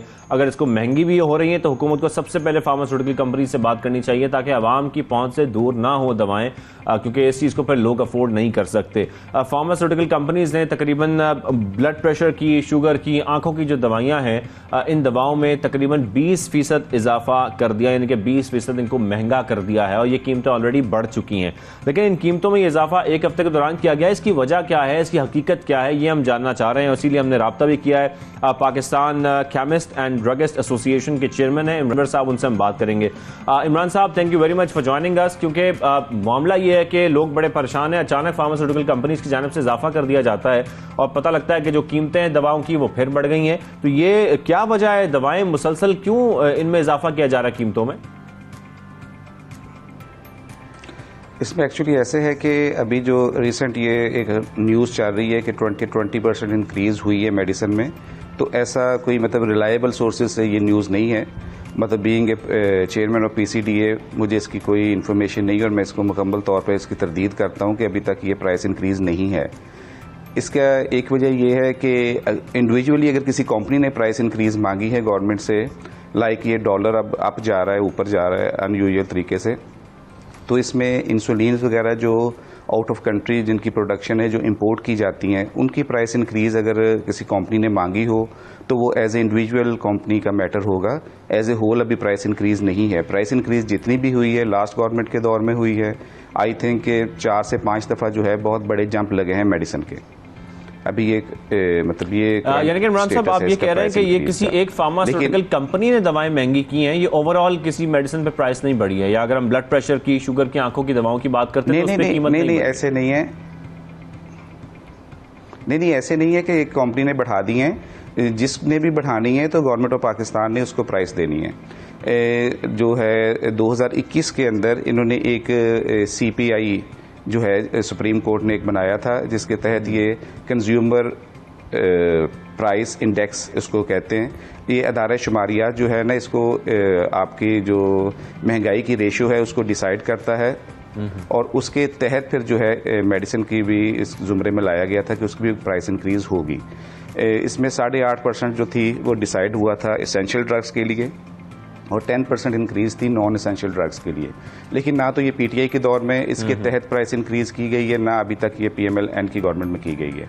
और ये जो अभी करंट जो न्यूज़ है, इसकी जो तहकीक मैंने की है उसी में सिर्फ ये है कि अगर कोई मिल्क या इंसुलिन या कोई ऐसी साइकोट्रोपिक ड्रग्स जिसको आप साइकोलॉजिकल डिसऑर्डर्स के लिए यूज़ करते हैं, अगर वो इम्पोर्ट की जा रही है तो उस डॉलर इंक्रीज़ की वजह से उन कंपनीज़ ने जो है ऑन रिक्वेस्ट अपने भेजी है कि जी हमें प्राइसेस की ज़्यादा दी जाए, लेकिन अभी तक ये बड़ी नहीं है। अच्छा इमरान साहब, लास्ट टाइम ये भी बात हो रही थी, क्या ये भी एक वजह है? आप काइंडली इसकी जो है वो डिटेल्स हमें बताइएगा कि जो दवाओं का काम माल है उस पर टैक्स बढ़ा दिया जाता है और इस वजह से कीमतों में इजाफे के लिए फिर डिमांड की जाती है। इसमें जो सबसे बड़ा अलमिया है वो ये है कि लास्ट गवर्नमेंट ने 17% स्टेज टैक्स लगाया है मेडिसिन मैन्युफैक्चरिंग पे, और उसकी मद में 5 अरब रुपए जो हैं फार्मास्यूटिकल यूनिट्स के, फार्मास्यूटिकल इंडस्ट्री के, वो गवर्नमेंट की तरफ चले गए हैं। और उसमें सबसे बड़ा जो प्रॉब्लम है वो ये है कि अभी तक किसी मतलब ना चेयरमैन एफबीआर ने ना हमारे किसी फाइनेंस मिनिस्टर ने ये कोई सिस्टम ही अपलोड नहीं किया रिफंड का। तो कंपनीज की जो सारी रकम है वो प्लाज है गवर्नमेंट की तरफ। अभी जो मिफ्ता इसमें साहब से मतलब जो लास्ट मीटिंग हुई है इसकी पीपीएमए की फार्मास्यूटिकल यूनिट्स की, वो ये हुई है कि बजट के बाद आपको चेयरमैन एफबीआर के साथ बैठा दिया जाएगा। देन वी विल डिसाइड कि मतलब ये कैसे रिफंड, इसका क्या निज़ाम सारा बनेगा। अभी तक कोई चीज ₹1 भी फार्मास्यूटिकल यूनिट्स का रिफंड नहीं हुआ। लेकिन बजट के बाद आपको जो है वो एफबीआर के साथ बिठाया जाएगा। लेकिन बजट से आपको उम्मीदें क्या हैं? कोई आपको उम्मीदें हैं कि बजट में एक बार फिर जो दवाएं हैं इस पर टैक्स लगने जा रहा है, या खाम माल पर टैक्स लगने जा रहा है, या बढ़ाया जा रहा है, और उसकी वजह से ओवरऑल इंपैक्ट आएगा, फार्मास्यूटिकल कंपनीज की जो प्राइसेस हैं दवाओं की वो बढ़ सकती हैं? जी बिल्कुल, वो देखिए ना, डॉलर ऊपर जा रहा है, चाइना से रॉ मटेरियल नहीं आ रहा। हमारा सबसे बड़ा इशू ये है कि चाइना से रॉ मटेरियल नहीं आ रहा, और रॉ मटेरियल की शॉर्टेज की वजह से प्राइस इंक्रीज हो रही है फार्मा सेक्टर में। जी ठीक है, इसका मतलब है कि रॉ मटेरियल की शॉर्टेज है इस वक्त पाकिस्तान में? जी वो तो काफ़ी अरसे से पीटीआई गवर्नमेंट के दौर से चल रही है, और उसकी तरफ कोई मतलब बेहतरी नहीं आई। और इसी वजह से आप ये देख लें कि सबसे जो सस्ता साल्ट है पैरासीटामोल पाकिस्तान में, वो सबसे एक्सपेंसिव है इस टाइम, पूरी दुनिया में कहीं नहीं महंगा हुआ वो। तो इमरान साहब, आपको क्या उम्मीदें हैं इस बजट से? बजट आने के बाद क्या होने जा रहा है, खासतौर पर अगर फार्मास्यूटिकल कंपनीज की बात करते हैं? बजट में तो सबसे पहले ये कि आप बजट से की एक्सपेक्टेशन इतनी है सच है नहीं अभी, क्योंकि ये तो ऑलरेडी गवर्नमेंट डिसाइड कर चुकी है और बता चुकी है कि सख्त फैसले करने हैं। तो सख्त फैसलों का तो मतलब यही है कि प्राइस इंक्रीज़ होगी हर चीज़ में। लेकिन ये है कि जितनी दफ़ा लास्ट गवर्नमेंट के दौर में ये प्राइस इंक्रीज़ हमारी हो चुकी है फार्मा सेक्टर की, मतलब अगर अब कोई ₹1150 की एक इंसुलिन का पैक है तो ये 450 से 1150 तक गया है, और ये टू मच इंक्रीज़ है। लेकिन अब जो जैसे आप देख लें कि गैस की जो सूरत हाल है इंडस्ट्री की बंद कर रहे हैं, उसकी वजह से ये स्टीमर बॉयलर वगैरह और सारा कुछ जो है वो बिजली पे शिफ्ट हो गया है। गैस की वजह से तो शॉर्टेज हो गई है। जब आपकी कॉस्ट ही बहुत ज़्यादा हो जाएगी बिजली की वजह से, तो फिर जाहिर है अल्टीमेटली कंज्यूमर को मेडिसिन जो है वो महंगी ही जाएगी, महंगी ही मिलेगी। और मेरा ख्याल है कि अगर आपको 3 टाइम के खाने की बजाय 1 टाइम का खाना मिल जाए तो आप सर्वाइव कर सकते हैं, लेकिन मेडिसिन के बगैर सर्वाइवल नहीं है किसी पेशेंट का। मेडिसिन के बगैर नहीं कर सकते। अच्छा, स्पेसिफिकली अगर हम सिर्फ ब्लड प्रेशर, शुगर की बात करते हैं, तो क्या इन दवाओं में अब तक इजाफा, अभी जो खबरें आ रही हैं हमारे पास, मैं इसलिए आपसे ये बार बार पूछ रहा हूँ, कोई इजाफा हुआ है या चांसेस भी हैं कि बजट के बाद भी इसमें इजाफा हो जाएगा? लेकिन ये अभी तक तो इसमें सरेदस्त कोई इजाफा नहीं है, लेकिन ऑलरेडी इजाफा इतना हो चुका है कि वो आप लोगों को ये बहुत ज़्यादा जो है ना प्राइस फील हो रही है। लेकिन अभी ये जो लास्ट फ्राइडे की न्यूज़ है ये है भी लोकल लेवल पे मुल्तान साइड पे है, और डिस्ट्रीब्यूटर्स की तरफ से ये एक मतलब न्यूज़ फ्लॉट कर रही है, लेकिन इसका ऐसा कोई मार्केट पे नहीं असर है। लेकिन आपको एक चीज़ मैं बताऊं कि जितनी प्राइस इंक्रीज हो चुकी है जी और जनवरी 2022 से फार्मा ट्रेड का जो बिजनेस है वो 40% नुकसान में है, नीचे है सेल हमारी। इतना फ़र्क पड़ चुका है, ये इतना फर्क पड़ चुका है। लेकिन अभी तक कोई ऐसी प्राइसेस जो हैं वो नहीं बढ़ाई गई हैं। बजट आ रहा है, उसके बाद एफबीआई के साथ बैठा जाएगा। Thank you very much Imran Anwar साहब, आपने हमें ज्वाइन किया। और ओवर सिचुएशन है फार्मास्यूटिकल कंपनीज की, और जब दवाओं की हम अद्वियात की बात करते हैं तो अद्वियात की कीमतों में कितना इजाफा हुआ है या बजट के बाद होने जा रहा है, क्योंकि खाम माल की भी बात की जा रही है, वो ऑलरेडी महंगा कर दिया गया है। जो ज़रूरत की इस वक्त अद्वियात हैं वो महंगी ऑलरेडी हो चुकी हैं, लेकिन क्या इसमें मजीद इजाफा होने जा रहा है बजट में, ये भी हम देखेंगे। यहाँ पर हम छोटी सी ब्रेक ले रहे हैं। ब्रेक के बाद वापस आते हैं और फिर हम बात करेंगे मिल्क प्राइस पर, जो कि मुसलसल बढ़ती जा रही है, और ये क्या वजह है, हकीकत क्या है, वो आपको ब्रेक के बाद बताएंगे।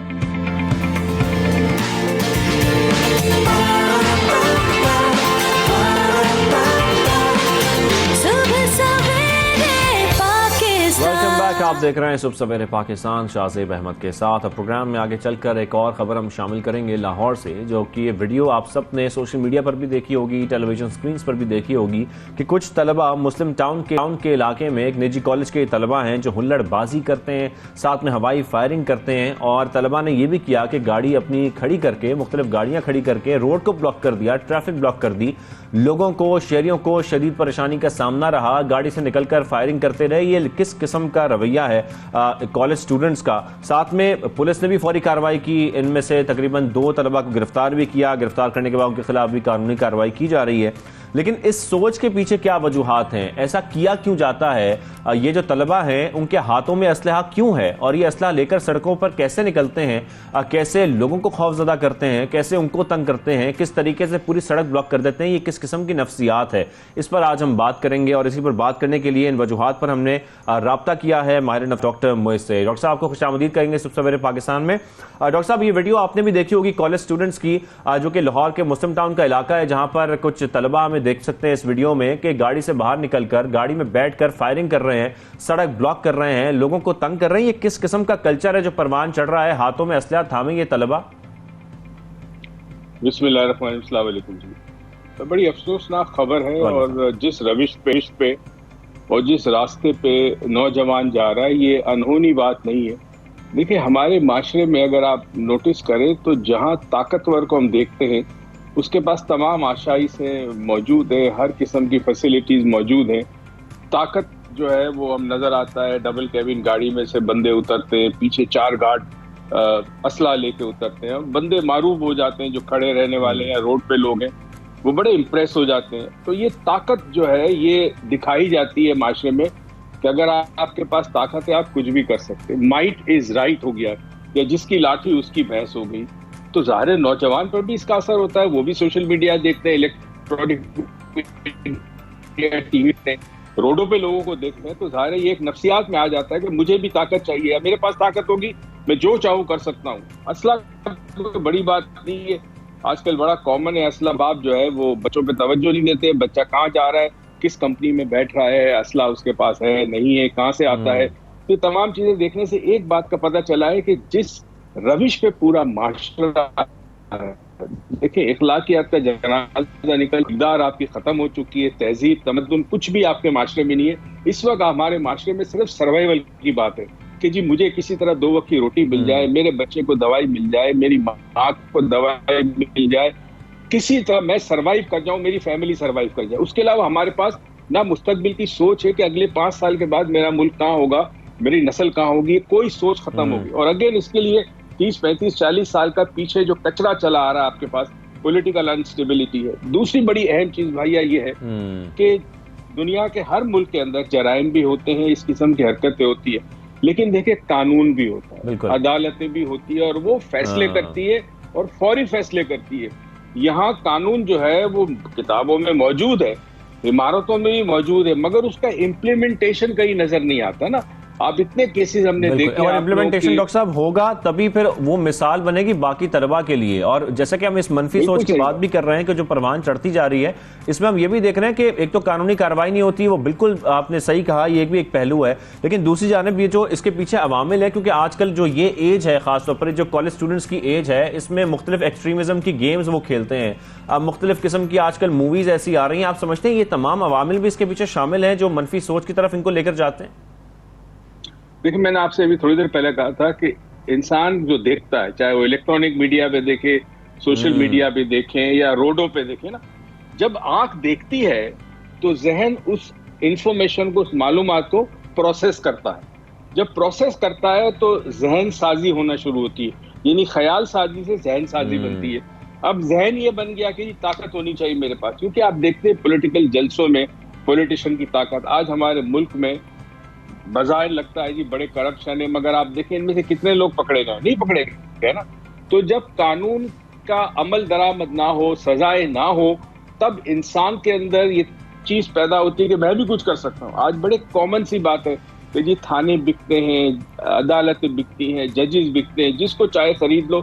ताकत जिसके पास हो, चाहे वो पैसे की हो, इक़्तिदार की हो, किसी किस्म की ताकत हो, तो नौजवान जब ये देखता है कि उसका कोई मुस्तकबिल नहीं है, तो ज़ाहिर फिर मनफी सोच आती है। तो वो कोशिश करता है कि असला के जोर पे, हाथ के जोर पे, किसी तरह भी वो जो चाहे वो कर सकता है। तो ये बड़ी खतरनाक रविश है। बिल्कुल आप ठीक कह रहे हैं। और साहब ये अलग दिखने का जो एक जोश हम देख रहे हैं नौजवानों में, या कह लें कि तवज्जो समेटना जो है इस वक्त नौजवानों में बड़ा आम होता जा रहा है, या उनका एक शौक बनता जा रहा है, ये कितना खतरनाक साबित हो सकता है? क्योंकि सोशल मीडिया के बाद हम ये बहुत ज्यादा देख रहे हैं, मुख्तलिफ वीडियोज बनाने के लिए भी हम देखते हैं कि तलबा इस किस्म की हरकतें करते हैं। बेसिकली अपनी जात की रूनुमाई चाहिए, शो ऑफ चाहिए, क्योंकि यही चीज कॉमन है ना। आज हम देखें बहुत सारी बातें, फॉर एग्जाम्पल शादी में करोड़ों का खर्चा क्यों होता है? जितनी बड़ी शादी होगी, जितना बड़ा रिसेप्शन होगा, जितने महंगे कपड़े होंगे, इतनी वाह वाह होगी। यहाँ से एक मिसाल आपको छोटी दे दूं, इसी तरह आपका बच्चा स्कूल में कौन सी स्कूल में पढ़ता है, तालीम की बात नहीं है, स्कूल कौन सी है, उस स्कूल में बच्चा पढ़ता है, तो आपके इमेज को पोर्ट्रे कर रहा है, जहां आप कपड़े कौन से पहनते हैं, जूते कौन से हैं, किस ब्रांड की चीजें आप यूज करते हैं, ये इमेज बिल्डिंग आपकी होती है। तो अनफॉर्चुनेटली सोसाइटी में एक तबका तो वो है जो बेचारा सिर्फ सर्वाइव कर रहा है, और वो मेजर तबका है आपका, 95-96% सर्वाइवल है, middle class, lower middle class, नीचे वालों की तो बात ही ना करें। और एक तबका है जिसके पास सब कुछ है, ठीक है ना। अब वो तबका रूल करता है, उसको देखकर मिडिल क्लास वाला भी उसकी तरह बनना चाहता है। जब वो उसकी तरह बनना चाहता है तो जाहिर है वही हरकतें करेगा जो वो देखता है, ताकत का इजहार देखता है, ताकत का भरपूर मुजाहरा देखता है। तो अब ये खतरे वाली बात। और डॉक्टर साहब हमारे पास तो रीसेंट एग्जांपल भी है जजलान की, हमने कराची में ये देखा था, बैरी टाउन में जो वाकया पेश आया था, जहां पर एक छोटे से बच्चे को एक मामूली सी जो तल कलामी हुई, उस पर दूसरे बच्चों ने उसको गोली मारकर कत्ल कर दिया। इस तरीके के जो वाकयात है फिर वो बढ़ते जा रहे हैं, माओं की गोदें उजड़ जाती हैं, लेकिन ये जो सोच है इसको रोकना बहुत जरूरी है। क्या करना चाहिए फिर इसके लिए? देखिए, वैसे तो सारे माशरे को कुछ ना कुछ करना चाहिए। सबसे बड़ी मिसाल दुआ जहरा की है। इतनी छोटी बच्ची ने इतना बड़ा फैसला किया है। माँ बाप की हालत देखें, जो मतलब आप सोच नहीं सकते कि माँ किस दर्द से गुजर रही है, बाप किस दर्द से गुजर रहा है। अब इसमें पूरा माशरा, वैसे तो माशरा कुछ नहीं कर रहा, तो कम से कम घरों से शुरू करें। अगर आपका बच्चा कोई ऐसी गैर अखलाकी या गैर कानूनी हरकतों में मुलविस है तो बाप को रोकना होगा, माँ को रोकना होगा। अगर हम अपने घरों से नहीं रोकेंगे तो जाहिर है बच्चे जब बाहर जाएंगे घर से बाहर, और फिर इवन जो है जराइम में मुब्तला होंगे, गलत कामों में मुब्तला होंगे, इनका मुस्तकबिल क्या होगा? असल में माँ बाप सारी इन्वेस्टमेंट करते कि मेरा बच्चा कल बड़ा आदमी बने, इंजीनियर डॉक्टर बने। अब इंजीनियर डॉक्टर तो बनने से रहा, क्योंकि जाहिर है वो दिखा क्या, उसको मिल क्या रहा है, वो जो कुछ माशरे में देखता है, चीटिंग करके पास हो जाओ, क्या जरूरत है मेहनत करने की। तो फिर ऐसे डॉक्टर्स आपके पास आएंगे, ऐसे पायलट्स आएंगे, ऐसे इंजीनियर्स आएंगे जिन्होंने पढ़ाई नहीं की, पास हो गए, डिग्रियां मिल गई है, फिर इस माशरे का क्या होगा? तो माँ बाप को सोचना होगा। दूसरा, जो भी हुकूमत वक्त हो उसने बड़े सख्त फैसले लेने होंगे। कानून की इम्प्लीमेंटेशन फौरी, अदालतें फौरी फैसला करें, और बगैर किसी इस बात के कि कोई बड़ा आदमी है, कोई छोटा आदमी, एमएनए का बेटा है, एमपीए का बेटा है, अगर कोई कानून हाथ में लेता है, गलत काम करता है, उसको अरेस्ट करे। बिल्कुल, ये दो बातें डॉक्टर साहब बिल्कुल ठीक हैं कि माँ बाप को किरदार अदा करना पड़ेगा और कानून के मुताबिक सख्त कार्रवाई करनी पड़ेगी मुल्ज़मान के खिलाफ, या जो भी ऐसी हरकत करे, ताकि इसको रोका जा सके। Thank you very much doctor Mohit साहब, आपने हमें ज्वाइन किया इस मामले करने के लिए। छोटी सी ब्रेक लेते हैं, ब्रेक में वापस आते हैं।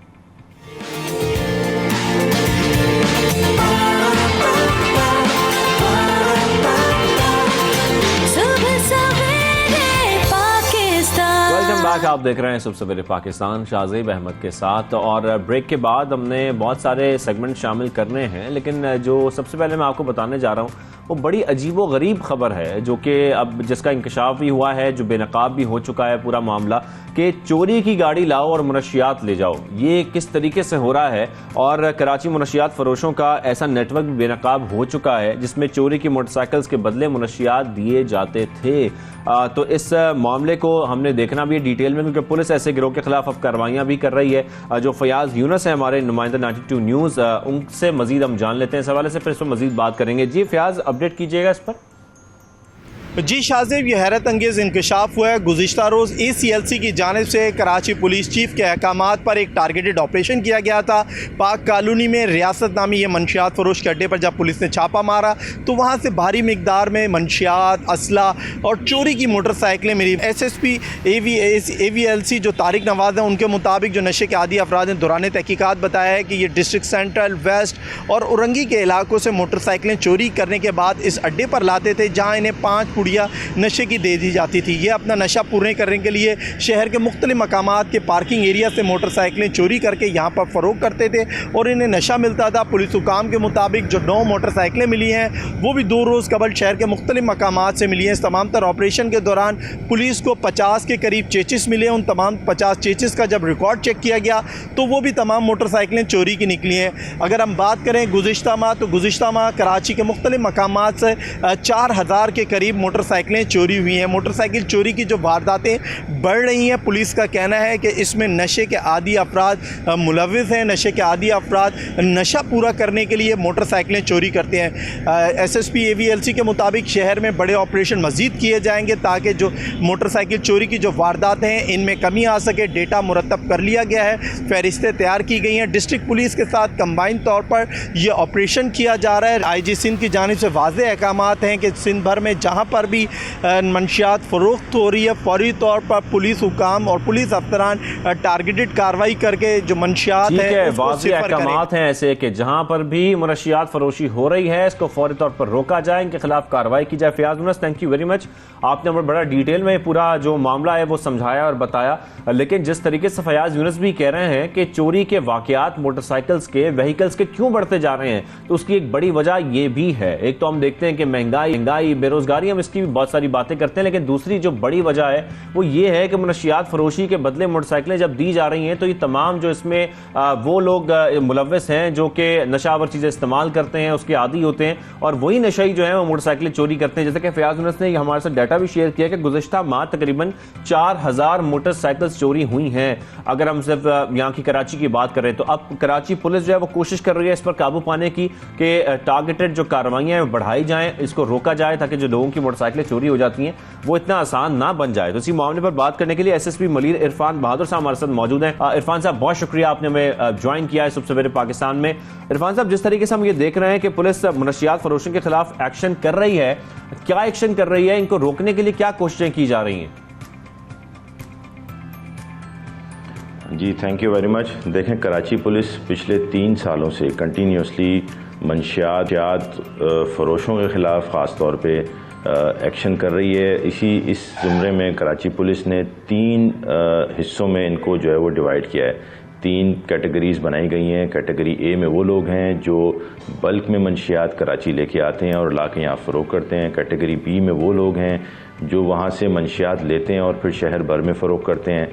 और कैटेगरी C उन लोगों की है जो मंशियात पीते हैं अपने इलाके में, और मतलब एक मंशियात पीते हैं और साथ में मंशियात बेचते भी हैं। तो ये 3 कैटेगरीज़ के ख़िलाफ़ जो है वो कराची पुलिस कंटिन्यूसली जो है वो एक्शन कर रही है। आपको मैं फ़िगर्स कोट करता चलूँ, 2020 में 7000 से ज़ायद मुकदमात दर्ज किए गए मंशियात फरोशी के। मंशियात के ख़िलाफ़ जो एक्शन हुआ उसके इस ज़ुमरे में 2021 में 8500 मुकदमे जो हैं वो दर्ज किए गए, जिसमें 10,000 से ज़ायद लोगों को गिरफ़्तार किया गया। और 2022 में अभी तक 3000 से ज़ायद मुकदमात दर्ज किए जा चुके हैं, जिसमें 4000 से ज़ायद लोगों को गिरफ़्तार किया जा चुका है, जिसमें मुख्तलिफ़ इक़साम की ड्रग्स बरामद की गई है, जिसमें हीरोइन भी है, चर्स भी है, और सिंथेटिक ड्रग जिसमें आइस, क्रिस्टल और ओपियम वगैरह है। कराची पुलिस जो है वो कंटिन्यूसली देखें मंशियात फरोशी के ख़िलाफ़ मुनज़्ज़म एक्शन कर रही है। हमारे पास डाटा मुकम्मल है, लिस्टें तरतीब दे दी गई हैं, डिस्ट्रिक्ट से भी शेयर कर दी गई हैं और CIA से भी शेयर कर दी गई हैं। और तमाम ऐसी जगहें जहाँ पे आपने देखा होगा पिछले दिनों में मंशियात फरोशी के जो अड्डे कायम थे, यहाँ पे उनके ख़िलाफ़ क्रैकडाउन किया गया है कराची में, और क्रैकडाउन करके काफ़ी वहाँ पे पुलिस मुकाबले भी हुए हैं और काफ़ी तादाद में वहाँ से लोग गिरफ्तार हुए हैं और बिल्कुल वहाँ से चोरी की मोटरसाइकिलें भी बरामद हुई हैं। इरफान साहब, एक बात तो ये कि पुलिस मुसलसल कार्रवाइयाँ कर रही है, ये बहुत अच्छी बात है जैसा कि, लेकिन आप बात भी कर रहे हैं कि बल्क में पहले आते हैं कैटेगरी में, B में जो है वो शहर भर में तकसीम की जाती हैं मनशियात या बेचे जाते हैं, उसके बाद इस्तेमाल करने वाले लोग भी आते हैं कि बहुत बड़े बड़े नेटवर्क्स हैं। ये नेटवर्क जो चल रहे हैं इनको जड़ से उखाड़ने के लिए कोई कार्रवाइयाँ इस किस्म की प्लान की जा रही हैं? क्योंकि शहर भर में मनशियात इस वक्त इस्तेमाल हो रही हैं, हम सबको मालूम है, आजकल तो नौजवान इसके बहुत आदी होते जा रहे हैं। इसको रोकने के लिए, जड़ से रोकने के लिए कोई इस किस्म की प्लानिंग की जा रही है पुलिस की जानिब से कि ये शहर में तकसीम ही ना हो सके? जी बिल्कुल, देखें पैनल सूबाई राब्ते जो है वो हो चुके हुए हैं और लिस्टें भी शेयर कर दी गई हैं बैनुल सूबाई, जो ख़ास तौर पे देखें कराची में मंशियात बलूचिस्तान से आती है या KPK से आती है, तो वहाँ पे जो मुनज़्ज़म ग्रोह बैठे हुए हैं मंशियात जो वहाँ से लेके आते हैं और ला के यहाँ पे बेचते हैं मुख्तलिफ़ इक़साम मुख्तलिफ़ तरीके से। आपने देखा होगा गुज़िश्ता दिनों हमने मलिर पुलिस ने भी एक कार्रवाई की थी जिसमें गाड़ी के अंदर उन्होंने मुख्तलिफ़ खुफिया खानों में वो मंशियात छुपाई हुई थी और छुपा के यहाँ पे लेके आ रहे थे। इसी तरीके से आपने डिस्ट्रिक्ट वेस्ट में देखा था कि पूरा पूरा कंटेनर एक उन्होंने वो तैयार किया हुआ था और तैयार करके उसमें मुख्तलिफ किस्म की मंशियात जो है वो लेके आ रहे थे कराची के अंदर। तो ये इस तरीके के जो लोग हैं उनकी लिस्टें शेयर कर दी गई हैं बैनुल सूबाई जो है वो इसके खिलाफ कार्रवाई हमारे पास राब्ते हैं उनको और उनके खिलाफ कार्रवाई की जा रही है। इरफान साहब, ये खबर बड़ी अजीब किस्म की है कि चोरी की गई मोटरसाइकिलों का चोरी की गई मोटरसाइकिलों का इस्तेमाल करते क्या हैं? ये जो मनशियात के लिए चोरी की गई मोटरसाइकिलें ले लेते हैं उनसे, इसका क्या इस्तेमाल होता है और ये मनशियात फरोश इसका क्या करते हैं? ये बड़ी अजीबो गरीब खबर है। देखें, जो बलूचिस्तान ले जाते हैं मोटरसाइकिलें वो तो वहाँ पे उन्हीं शहरों में आगे उनको फ़रोख्त कर देते हैं कम कीमत पे। और जो कराची में मोटरसाइकिलें, जिस तरह आपको अभी फयाज़ यूनुस ने बताया कि रियासत के अड्डे पे छापा मारा गया और वहाँ से जो मोटरसाइकिलें और चेचिस बरामद हुए थे, तो वो उन मोटरसाइकिलों को खोल के उनके पार्ट्स जो हैं वो मार्केट में रीसेल कर दिए जाते हैं। तो उन तमाम सेकेंड हैंड पार्ट्स बेचने वालों के ख़िलाफ़ भी मुख्तलिफ़ कार्रवाइयाँ की जा रही हैं। उनकी भी लिस्टें तरतीब दी जा चुकी हैं और डिस्ट्रिक्ट्स में उनको जो है वो सर्कुलेट किया जा चुका हुआ है कि जिन जिन इलाकों में सेकेंड हैंड मोटरसाइकिलों के पार्ट बिक रहे हैं उन पार्ट्स बेचने वाले उन दुकानदारों के खिलाफ भी जो है वो एक्शन किया जा रहा है। और यही वजह है इरफान साहब के, क्योंकि ये चीज़ इंटरलिंक्ड है कि ये मनशियात फरोशों की वजह से जो मोटरसाइकिल चोरी के जो मुकदमात हैं वो बढ़ते जा रहे हैं, जो वाक़यात हैं बढ़ते जा रहे हैं। जैसे कि वो फिगर शेयर भी कर रहे हैं फयाज़ यूनुस कि तकरीबन गुज़श्ता माह में 4000 चोरियाँ हुई हैं मोटरसाइकिलों की। तो इसके लिए भी कोई खुसूसी तौर पर कार्रवाई की जा रही है पुलिस की जानिब से? जी बिल्कुल, देखें, इसमें आपको जिस तरह फयाज़ ने बताया कि AVLC हमारा एक कराची पुलिस का एक बहुत ही अच्छा यूनिट है जो ख़ास तौर पे व्हीकल क्राइम को जो है वो डील करता है, जिसमें टू व्हीलर भी है और 4 व्हीलर भी है। कराची पुलिस ने ख़ास तौर पे AVLC ने पिछले दिनों बहुत अच्छी कार्रवाइयाँ की हैं, जिसमें बड़े बड़े गिरोह जो हैं वो आइडेंटिफाई हुए हैं और पकड़े गए हैं। पुलिस मुकाबले उनके साथ हुए हैं जिसमें काफ़ी सारे लोग ज़ख्मी हालत में गिरफ़्तार हुए हैं। पुलिस मुकाबलों में लोग हलाक भी हुए हैं। वो तमाम लोग जो इस किस्म के जराइम में मुलव्वस हैं उनके पीछे जो है वो कराची पुलिस है।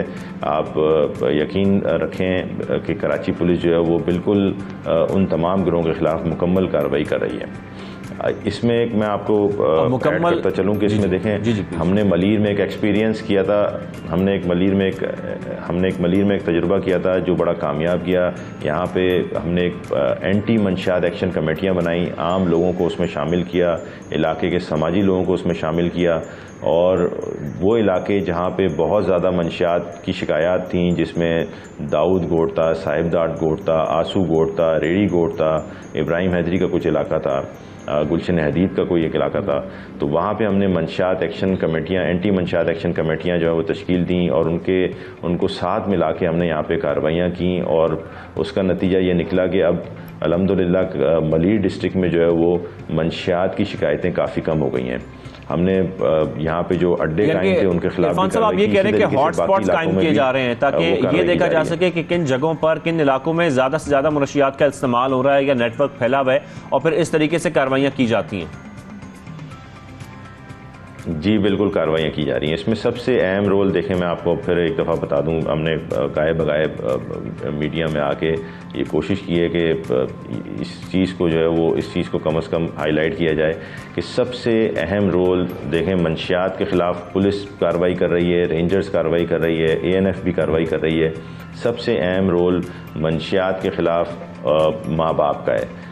माँ बाप अपने बच्चों पे ज़रूर नज़र रखें, वो कहाँ जा रहे हैं, कब आ रहे हैं घर में, किस हालत में घर आ रहे हैं, उनके अतराफ़ में, उनके गिरदो नवा में किस किस्म के लोग जो हैं वो हैं मौजूद हैं, किन लोगों के साथ उनकी दोस्तियां हैं, ये ज़रूर उनके ऊपर नज़र रखें। सबसे अहम रोल माँ बाप का। अगर माँ बाप अपना रोल ऐसा तरीके से अदा करेंगे तो ये इस माशरे में इस मंशियात फरोशी के ख़िलाफ़ जो है वो जल्द अज जल्द जो हम काबू पा लेंगे।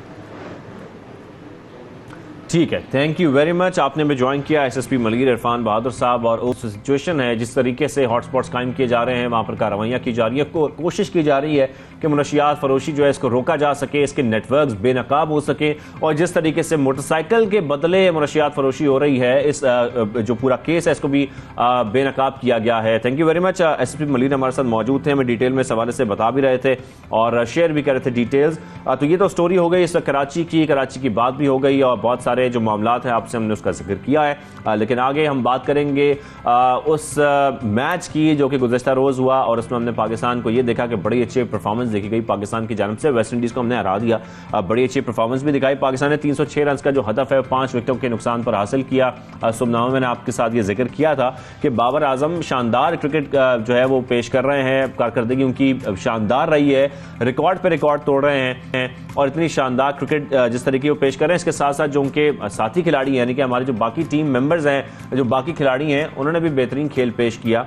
जो स्कोर किया, जैसे कि अगर खुशदिल शाह की बात करें तो 23 बॉलों पर 41 रन उन्होंने बनाए, 4 छक्के लगाए। फिर इमामुल हक ने बड़ी अच्छी परफॉर्मेंस दिखाई। फिर इसके साथ साथ बाबर आजम ने अपना man of the match award जो खुशदिल शाह को इसी वजह से दे दिया क्योंकि उन्होंने उनको देखा कि 4 छक्के उन्होंने लगाए हैं। तो अब्दुल गफ्फार साहब हमारे साथ मौजूद हैं, स्पोर्ट्स तज्जियाकार हैं, उनसे हम बात करेंगे कि ओवरऑल जो पाकिस्तान की परफॉर्मेंस कैसे रही है, वो इस जीत को कैसे देखते हैं। अब्दुल गफ्फार साहब, आपको खुशामदीद कहेंगे सबसे पहले पाकिस्तान में। सर, सबसे पहले तो 306 रन का जो हदफ था वो हासिल करना, एक तो ये कामयाबी को आप कैसे देख रहे हैं और जो परफॉर्मेंस ओवरऑल हमारी रही है बैटिंग में, बॉलिंग में, उसको कैसे देखते हैं आप? जी बहुत शुक्रिया और सबको अस्सलाम वालेकुम। देखें, बहुत अच्छी परफॉर्मेंस है पाकिस्तान की और इससे पहले आई थिंक मैच से पहले हमें बहुत ज्यादा दाद देनी पड़ेगी ताकि तमामी उन लोगों को जो कि कल ग्राउंड में पहुंचे 45 टेम्परेचर के बावजूद, तो मुल्तान वालों का भाई बहुत नो डाउट उन्होंने क्रिकेट को सपोर्ट किया क्योंकि इस पर जितनी शदीद गर्मी है आपको अंदाजा है। कराची में तो खैर हम थोड़े बेहतर मौसम में है लेकिन बाकी जो शहर है वो ठीक ठाक इस वक्त गर्मी की लपेट में है। और दूसरा आई थिंक देखें, वेस्ट इंडीज की इस टीम के खिलाफ हमारी जीत जो है वो होनी भी चाहिए और ये बड़ी स्ट्रेट फॉरवर्ड बात है कि पाकिस्तान को ये तीनों मैचेस जीतकर पाकिस्तान को क्लीन स्वीप करना चाहिए, जो कि हमारे जो ओडीआई सुपर लीग की जो पोजीशन है वो इतनी कोई अच्छी नहीं है। हम 8वीं 9वीं पोजीशन पर है और हमें तीनों मैच जीतकर 30 बड़े कीमती पॉइंट हासिल करने। लेकिन जैसा आपने इंट्रो में कहा, आई थिंक बाबर आजम की जो परफॉर्मेंस है वो यकीन तौर पर बहुत ही आउटस्टैंडिंग है। वर्ल्ड रिकॉर्ड बनाया उन्होंने कल, पहले तारीख के प्लेयर बने जिन्होंने मुसलसल 3 सेंचुरियां बनाने का एजाज दूसरी मरतबा हासिल किया। यानी इससे पहले वो एक मरतबा तो एजाज हासिल कर चुके थे। फिर उन्होंने जो 17 सेंचुरियां हैं वो सबसे फास्टेस्ट उनकी हो गई हैं वर्ल्ड क्रिकेट के अंदर। और फिर बतौर कप्तान भी जो उन्होंने रन बनाए 1000 वो भी सबसे फास्टेस्ट हैं। फिर ओडीआई सुपर लीग के अंदर जो उनके 1000 रन बने हैं वो अभी एक रिकॉर्ड बने हैं सर, रिकॉर्ड बना रहे हैं, बल्कि वो जितने रन जब बनाते हैं वो रिकॉर्ड ही होते हैं। हाँ, पॉजिटिव बातें कर रहे हैं। आज थोड़ा सा हमें ये भी सोचना पड़ेगा कि 305 रन थोड़े हम मेरे ख्याल में ज्यादा करवा दिए हमारे बॉलर, थोड़ा सा इससे बेहतर परफॉर्मेंस दिखा सकते हैं। वेस्ट इंडीज टीम में शाय होप और कुछ उनके बाद निकोलस पोरन और ब्रुक्स वगैरह अच्छे प्लेयर हैं, लेकिन मेरे ख्याल में थोड़ा सा हमारे स्पिनर्स को भी अपनी फॉर्म में वापस आना होगा क्योंकि वेस्ट इंडीज के खिलाफ आप अगर 305 रन करवा रहे हैं तो आई थिंक थोड़ा सा कंट्रोल करना पड़ेगा। लेकिन ओवरऑल अच्छी कारकर्दगी थी। खुशदिल शाह के हवाले से आपने जैसे कहा, आई थिंक वो बहुत इंपॉर्टेंट है क्योंकि पाकिस्तान की अगर हम वनडे और T20 टीम की बात करें तो प्रॉब्लम ये दिखाई देता है स्पेशली वनडे में कि हमारे मिडिल ऑर्डर मैं बिल्कुल इस तरफ आ रहा था कि हमारा मिडिल ऑर्डर का प्रॉब्लम बहुत ज्यादा है और जब हम बाबर आजम को देखते हैं या खासतौर पर इमामुल हक को देखते हैं तो वो तो ऑलरेडी बेहतरीन फॉर्म में है। लेकिन जिस तरीके से हमने इस मैच में देखा है कि जो परफॉर्म किया खुशदिल का बैट चलना और उनकी परफॉर्मेंस को आप कैसे देख रहे हैं कि ये कितना अच्छा साइन है कि उन तमाम प्लेयर्स के साथ साथ मिडिल ऑर्डर भी हमारा बेहतरीन परफॉर्म कर रहा है? बिल्कुल, आई थिंक ये बहुत बड़ा गेन है पाकिस्तान का, न सिर्फ इस मैच में बल्कि ऑस्ट्रेलिया के खिलाफ सीरीज में भी, जहां खुशदिल ने 349 रन जब हमने चेस किए तो वहां भी 17 के अंदर वो 27 रन बनाए थे। और मेरे ख्याल में बाबर आजम ने जो कल एक जेस्चर किया, आई थिंक वो इंडिकेट करता है कि एक वर्ल्ड क्लास प्लेयर से एक मैन ऑफ द मैच का अवार्ड लीडर की तरफ, जी हाँ, एक लीडर की तरफ जा रहे हैं क्योंकि इसमें इस बात की बहुत बड़ी अहमियत है कि बाबर को भी इस बात का अंदाजा है कि आपकी जो प्रॉब्लम है वो आपका मिडिल ऑर्डर है और मैच फिनिशर है। और वहां पर खुशदिल शाह का 2 मुसलसल मैचेस के अंदर, 2 सीरीज के अंदर आपको 2 मैचेस जितवाना, ये बाबर को भी पता है कि इसकी अहमियत बहुत ज्यादा है क्योंकि ये सबसे मुश्किल रोल है जो आप मैच फिनिशर का रोल होता है, क्योंकि यहाँ पर आपकी एक बेस हिट आपको हीरो से जीरो बनाती है। लेकिन खुशदिल ने कल कमाल की बैटिंग की है। एक चीज मैं जरूर कहूंगा, पाकिस्तान की जहां जीत हुई, आई थिंक थोड़ा सा हमें उस माइंडसेट से अब आपको निकलना होगा कि जो रिक्वायर्ड 100 होता है वो आपका मिडल ऑफ द इनिंग बहुत इंक्रीज हो जाता है। कल भी आपका मिडल जो रिक्वायर्ड 100 है वो 8 तक चला गया था। फिर जब खुशदिल शाह की 4 छक्के लगे तो तभी आपकी जीत मुमकिन हुई। लेकिन मेरे ख्याल में थोड़ा सा इस बारे में हमें सोचना पड़ेगा कि हम जैसे ऑस्ट्रेलिया या जब भारत के बड़े बैट्समैन खेलते हैं तो वो फिर मैच को खुद खत्म करते हैं और खुद ही वो कंट्रोल भी कर रहे होते हैं। थोड़ा सा मैंने कल देखा कि बाबर और रिजवान जब आउट हुए तो पाकिस्तान का आस्किंग रेट भी ज्यादा था और दोनों सेट बैट्समैन आउट हो गए। आइडियली ऐसा हो तो फिर बैटिंग टीम मुश्किल में आ जाती है, लेकिन खुशदिल शाह की बहुत तारीफ करना पड़ेगी कि उन्होंने इस मुश्किल टास्क को कल बड़ा आसानी से जो है बिल्कुल, लेकिन ऐसे मुश्किल वक्त में हमारा मैच जाना नहीं चाहिए। तो खैर खुशदिल शाह ने अच्छा परफॉर्म किया और पावर हिटिंग की और उसके बाद हम ये टारगेट अचीव करने में कामयाब हो गए। लेकिन आप बिल्कुल ठीक कह रहे हैं कि हमें ओवरऑल हमने देखा कि मैच तो बहुत अच्छा खेला गया है और ये मैचेस बड़े इंपॉर्टेंट भी हैं वर्ल्ड कप क्वालिफाई के हवाले से, क्योंकि हमारा जो पोजीशन है पॉइंट्स टेबल पर वो कोई फिलहाल कुछ इतनी अच्छी नहीं है। Thank you very much Gaffar sahab, आपने हमें ज्वाइन किया और ओवरऑल जो दिया मैच के हवाले से उसके लिए हम आपके बड़े शुक्रगुजार हैं। खैर जो अब्दुल गफ्फार साहब ने तज्जिया दिया है उससे तो ये लग रहा है कि हमारा जो मैच है वो तो बहुत अच्छा जा रहा है, परफॉर्मेंस अच्छी जा रही है। अगले 2 मैचेस भी कैसे रहेंगे ये भी आपको बताएंगे। और सैल्यूट टू ऑल मुल्तान के जो लोग हैं उनको, क्योंकि वो इस गर्मी में भी मैच देखने पहुंचे स्टेडियम में। यहाँ पर छोटी सी ब्रेक लेते हैं, ब्रेक का वापस आते हैं। कुछ दीगर सेगमेंट्स भी हैं जो प्रोग्राम का हिस्सा बनाने।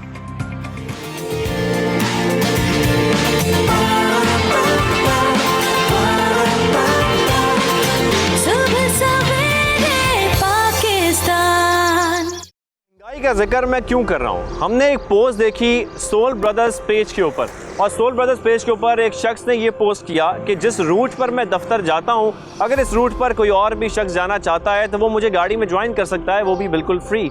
यानी कि एक तरह से वो ह्यूमैनिटी के लिए, बाकी लोगों की मदद करने के लिए, क्योंकि जो बहुत सारे लोग हैं अगर अफोर्ड कर भी सकते हैं तो क्यों ना अपने पैसे बचा सकें। तो मैं भी कोशिश करता हूं कि जो पोस्ट है उसके ऊपर इनका नंबर सब कुछ मेंशन है, मैं ट्राई करता हूं उनको कांटेक्ट करने की और अगर मैं उनके रूट पर हूं तो मुझे भी पिक करें, फिर हम उनसे बातें करने की कोशिश करेंगे कि वो किस रूट पे किन लोगों को। कैसे हैं आप? जी वालेकुम अस्सलाम शाज़िब भाई, मैं ठीक हूँ, आप खैरियत से ठीक हैं? बिल्कुल। बिलाल भाई, आपका रूट बेसिकली होता क्या है? जब आप घर से निकलते हैं कौन से स्पॉट्स पर रुकते हैं, फिर जब दफ्तर पहुंचते हैं तो कितने लोग आपके साथ मौजूद होते हैं? शाज़िब भाई, जो रूट है मेरा वो डिपेंड कर रहा होता है ट्रैफिक की कंडीशन पे।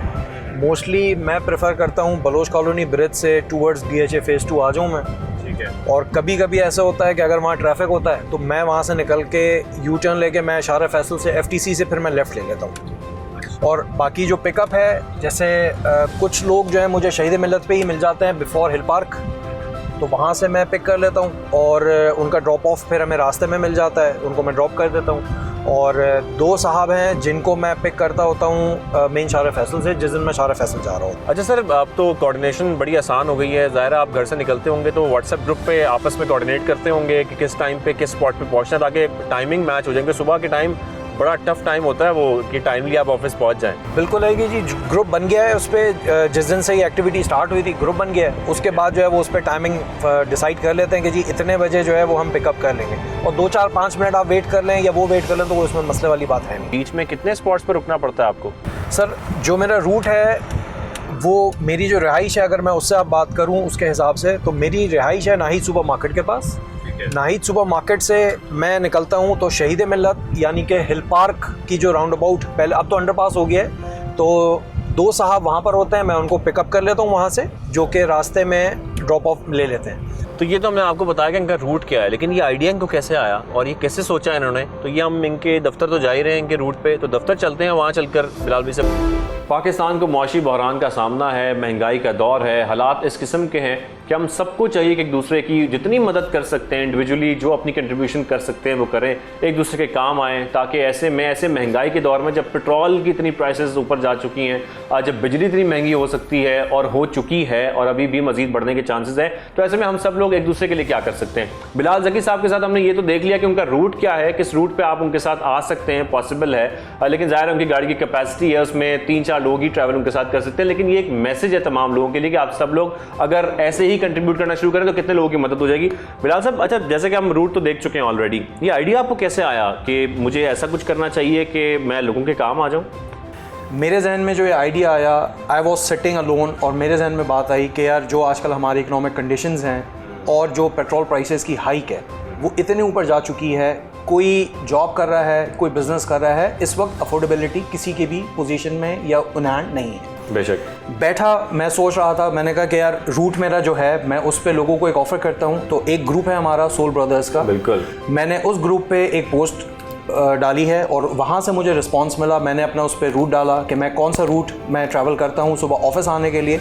तो everybody is more than welcome to come with me, join with me. और साथ में मैंने थोड़ा सा उनको स्ट्रेस रिलीफ के लिए चाय, कॉफ़ी और मैंने कोल्ड ड्रिंक भी ऑफर की थी। बिल्कुल बिल्कुल, मैंने वो इसीलिए ऑफर भी किया था कि दिन भर का बंदा स्ट्रेसफुल होता है, उसका थोड़ा सा स्ट्रेस रिलीज हो जाएगा। और सोल ब्रदर्स का मेरे ख्याल में मकसद भी यही है ना? मकसद भी यही है कि यार to support all the brothers of Pakistan. महंगाई इतनी बढ़ गई है, पेट्रोल इतना बढ़ गया है, अगर कोई बाइक पे भी सफर करता है तो दिन में उसके सिर्फ आने जाने की 300-400 रुपए उसको सिर्फ पेट्रोल के लिए चाहिए। तो ऐसे हालात में हमें क्या करना चाहिए एक दूसरे के लिए जो कि पॉसिबल हो? इसमें शाहजेब साहब करना ये चाहिए, जिस तरह और लोग इनिशिएटिव्स लेते हैं, मज़ीद उम्मीद मैं यही कर रहा हूँ कि जिस तरह मैंने इनिशिएटिव लिया, लोग और भी हैं जो मेरी पोस्ट पे ही उन्होंने टैग किया लोगों को। मैंने तो गाड़ी ऑफ़र की थी और इसी तरह मैंने लोगों को देखा कि उन्होंने अपनी बाइक के साथ लोगों को अटैचमेंट की ऑफर की। उसमें किसी एक शख्स को लेके जा सकते? बिल्कुल, एक शख्स को लेके जा सकते हैं। अच्छा, अब आप पिक एंड ड्रॉप दे रहे हैं सर, एक शख्स है ना, तो एक बंदा अगर एक बाइक कर रहा है और 100 बाइक्स आपकी मिल जाती हैं तो ऑटोमेटिकली आप वही हमारी एग्जांपल आ जाती है, कतरे कतरे से दरिया बनता है। ये वही वाली एग्जांपल है कि हर बंदा अगर कोई जितनी अपनी कैपेसिटी, हम इसलिए बात करें कि आपकी गाड़ी में 3 लोगों की जगह है, आपकी बाइक पर एक शख्स की जगह है, आप जितना हेल्प कर सकते हैं अगर आप वो कर लेंगे तो उसमें अगर हम एक बड़े स्केल पे बात करें तो जितने लोग मदद करेंगे उतने लोगों को फायदा पहुंचेगा। सोल ब्रदर्स आज मेरे ख्याल में सारे आपको सुन रहे हैं, तो जी बिल्कुल, मुझे खास पैगाम आप देना चाहते हैं आज? सर, सोल ब्रदर्स अगर मैं बात करूं, जब मैंने ज्वाइन किया था कुछ सालों पहले, तो डे 1 से, जिस दिन से मेरी ज्वाइनिंग है, तो मुझे उस दिन से और आज तक it's very supportive and I am very happy कि I am member of soul brothers. इस पूरे सेगमेंट का मकसद ये था कि हम सबके अंदर ह्यूमैनिटी जो है वो एग्जिस्ट करती है, लेकिन हमें थोड़ी सी जो है ना वो थोड़ा ब्रेनस्टॉर्मिंग करने की ज़रूरत है, थोड़ा वो चीज़ें बाहर लाने की ज़रूरत है ताकि हम आसपास के लोगों को देखें, आसपास के लोगों की जो मजबूरियां हैं, जो महंगाई की वजह से या दीगर परेशानियां हैं, उन परेशानियों को समझें और अपनी परेशानी, उनकी परेशानी समझते हुए उनकी मदद करें। तो ये बड़ा important. Thank you very much. आप वेलकम शाहजेब साहब, बहुत अच्छा लगा आपसे मुलाकात। सर बहुत बहुत शुक्रिया आपका, मुझे भी बहुत अच्छा लगा आपसे मुलाकात करके। और अब एक ख़ास शख्सियत, एक ख़ास मेहमान हमारे प्रोग्राम का आज हिस्सा हैं, जिनसे आपकी मुलाकात भी करानी है। और हाल ही में उन्हें लिविंग लेजेंड अवार्ड 2022 से भी नवाजा गया है। साबिक वज़ीर ख़ारजा खुर्शीद महमूद कसूरी की अहलिया माहिर तालीम नसरीन कसूरी साहिबा को शोबा तालीम में खिदमात पर लिविंग लेजेंड अवार्ड से नवाजा गया है। सबसे पहले तो हमारी तरफ से, हमारे पूरे चैनल की तरफ से आपको बहुत मुबारकबाद। उनसे बात भी करते हैं और आपकी मुलाकात भी करते हैं। नसरीन साहिबा, अस्सलाम वालेकुम, खुशामदीद आपको सबसे पहले Pakistan. Thank you very much for your time. सबसे पहले तो आपको बहुत बहुत मुबारकबाद। और लिविंग लेजेंड अवार्ड, ये कितना बड़ा एजाज है? देखिए जी, मैं भी समझती हूँ कि बहुत बड़ा अवार्ड है। मुझे आगे भी 2-3 अवार्ड मिल चुके हैं, बट इस अवार्ड के मिलने से मुझे बहुत खुशी हुई है। और उसकी वजह यह है कि ये बहुत शफाफ, इसका तरीक़ाकार जो है, जो ये जिस तरीके से ये लोगों को चुनते हैं वो बहुत शफाफ तरीका है। और जो जूरी है, जूरी के ऊपर भी ऐसे लोग हैं जो जिनकी कि मैं इज़्ज़त करती हूँ। और दूसरी बात यह है कि ये अवार्ड जो है पहले जिन लोगों को मिल चुका है उन लोगों की भी मैं बहुत इज़्ज़त करती हूँ। ये अवार्ड सरताज अजीज़ साहब को मिल चुका है और बाबर अली साहब को मिल चुका है। तो मैं जिन लोगों को मतलब कि उनके साथ मेरे लिए बहुत बड़ा एक फ़ख्र का मकाम है कि मैं उनके साथ आके खड़ी हो गई हूँ। नसरीन साहिबा, आपकी बहुत सारी खिदमात हैं, ख़ास तौर पर जब हम शोबा तालीम की बात करते हैं, तालीम की खिदमात आपकी सब सराहते भी इसीलिए हैं कि तो बहुत अरसा हो चुका है, ये बड़ा लंबा, बड़ा तवील सफ़र था आपका और जो अब भी जारी है और अभी भी आप खिदमात अपनी दे रही हैं, ख़ास तौर पर तालीम के लिए, जिसमें हम बच्चियों की बात भी ख़ास तौर पर इसलिए करते हैं कि वुमेन एम्पावरमेंट का जिक्र भी आता है, लेकिन उस पर भी हम आगे जिक्र करेंगे। लेकिन तजर्बात से मुतालिक अगर आप हमारे साथ कुछ शेयर करना चाहें, ये जो तवील सफ़र रहा वो कैसा रहा आपका? देखिए जी, तवील सफ़र जो रहा वो पहले कुछ सालों में तो आसान था, क्योंकि हुकूमत का इतना ज़्यादा अमल दखल नहीं था। उसके बाद जाके ज़रा कुछ मसले मसाइल शुरू हो गए, क्योंकि गवर्नमेंट की फ़र्क पॉलिसीज़ आनी शुरू हो गई। हर बार कोई फ़र्क पॉलिसी आती थी, वो फ़र्क एजुकेशन का कोई जैसे ज़ियाउल हक के ज़माने में उन्होंने उर्दू मीडियम कर दिया और वो 3-4 साल उर्दू मीडियम चला, फिर उसके बाद वापस ज़ियाउल हक के जाने पे वो फिर इंग्लिश मीडियम हो गया। उसके अलावा अब ये जो हुकूमत गई है, इन्होंने वो सिंगल नेशनल करिकुलम बना दिया। अब वो सिंगल नेशनल करिकुलम भी इतनी जल्दी में बनाया गया कि उसकी सही तरीके से फील्ड के अंदर कोई एक्सपेरिमेंटेशन सही तरीके से नहीं की गई। वो असल में ज़्यादा सियासी चीज़ थी मतलब कि ज़्यादा एजुकेशनल नहीं थी, ज़्यादा सियासी चीज़ थी कि वो कहना चाह रहे थे इलेक्शन के टाइम के ऊपर कि जी हमने एक सिंगल नेशनल करिकुलम बनाया, और जैसे बहुत लोगों ने उसके मुतालिक लिखा कि ना वो सिंगल था ना नेशनल था ना करिकुलम था, मगर बहरहाल अब उसका क्या बनेगा मुझे ये भी नहीं पता। उसको हुकूमत चलाएगी या नहीं चलाएगी। तो इस किस्म के मसले मसाइल जो हैं वो तालीम के ऊपर बहुत इम्पैक्ट डालते हैं। आप लोगों को बार बार जब बदलना पड़ता है, अपना करिकुलम बदलना पड़ता है, तरीक़ाकार बदलना पड़ता है, तो वो उससे ज़ाहिर है असरात तो पड़ते हैं तालीम पे। तालीम पर असरात पड़ते हैं। और मैम, जब हम ख़ास तौर पर तालीमी निज़ाम की बात करते हैं, ओवरऑल पाकिस्तान की बात करते हैं कि पाकिस्तान में तालीमी निज़ाम कैसा है, फिर प्राइवेट स्कूल्स उसमें अपना बहुत बड़ा कंट्रीब्यूशन दे रहे हैं। आप क्या समझती हैं हमें अभी कितनी बेहतरी लाने की ज़रूरत है ख़ास तौर पर तालीमी निज़ाम में, चाहे वो प्राइवेट स्कूल्स हैं या पब्लिक स्कूल्स हैं? देखिए, जहाँ तक तालीमी निज़ाम है, तालीमी निज़ाम इस मुल्क के अंदर एक तो नहीं है। एक तो है सरकारी तालीमी निज़ाम है जो सरकारी स्कूल हैं, दूसरे आपके मदारिस हैं, तीसरे आपके प्राइवेट स्कूल्स हैं, जैसे हमारा प्राइवेट स्कूल है। चौथे नंबर के ऊपर जी हाँ प्राइवेट स्कूल्स, मगर चौथे नंबर के ऊपर एक स्कूल ट्रस्ट के नीचे भी चलते हैं। बहुत ट्रस्ट हैं जो स्कूल्स चलाते हैं, उनका भी एक निज़ाम है। तो निज़ाम, कई निज़ाम है। इसको निज़ाम को जो सिंगल नेशनल करिकुलम का एक ऑब्जेक्टिव था, वो ऑब्जेक्टिव ये होना चाहिए था कि आप इसको निज़ाम को, ये जो 3-4 निज़ाम चल रहे हैं, इनको आप एक निज़ाम बना दें। वो तो उन्होंने अचीव नहीं किया। वो उन्होंने अपने सियासी मकासद के वजह से उसको और किस्म के दूसरे मतलब सिमत में ले गए। तो ये अब इस तरह तो नहीं चल सकता। इस मुल्क के अंदर अब कई किस्म के तबके हैं। वो तबके हैं जो इंग्लिश मीडियम स्कूल्स में गए हुए हैं, वो तबके हैं जो गवर्नमेंट स्कूल्स में गए हुए हैं। उनकी आपस में उनकी किसी किस्म की मैं समझती हूँ अग्रीमेंट नहीं होती, क्योंकि जहनी तौर के ऊपर वो फ़र्क तरीके से सोचते हैं। एक डिवीजन आ जाती है उसमें, बिल्कुल ऐसा ही है नसीर साहिबा, एक डिवीजन आ जाती है, बिल्कुल। और नसीर साहिबा, आपने क्वालिटी एजुकेशन के लिए बहुत काम किया है। हम जब क्वालिटी एजुकेशन में वुमेन एम्पावरमेंट की बात करते हैं, उसके लिए आपकी बहुत कंट्रीब्यूशंस हैं, लेकिन ख़वातीन का जब जिक्र आता है, बच्चियों का जो कि तालीम हासिल कर रही हैं पाकिस्तान में, उनका जिक्र आता है, तो फाइनेंशियल इंडिपेंडेंस बड़ी इंपॉर्टेंट है। इस हवाले से भी आप कोई कमेंट करना चाहेंगी? जी, मैं बिल्कुल कमेंट करना चाहूँगी। पहले तो ये है कि हमारे जैसे स्कूलों के अंदर, बीकन हाउस किस्म के स्कूलों के अंदर लोग अपने बेटे बेटियां दोनों भेजते हैं, जो बहुत अच्छी बात है कि वो सिर्फ बेटे नहीं भेजते, बेटियों को भी भेजते हैं। जब स्कूल से फारिग हो जाते हैं, स्कूल से फारिग हो जाते हैं, कॉलेज के अंदर जाते हैं, तो कॉलेज के अंदर लोगों के जहन के अंदर ये होता है कि जी लड़कों ने तो कमा कर लाना है, उनको किसी प्रोफेशन की तरफ भेजा जाए। अब वो चाहे वो मेडिसिन है या इंजीनियरिंग है या आजकल आईटी बहुत पॉपुलर हो गया और बहुत और प्रोफेशंस भी आ गए, तो वो लड़कों की एक किस्म की ट्रेनिंग करते हैं और उनको प्रोफेशन की तरफ भेजने का सोचते हैं।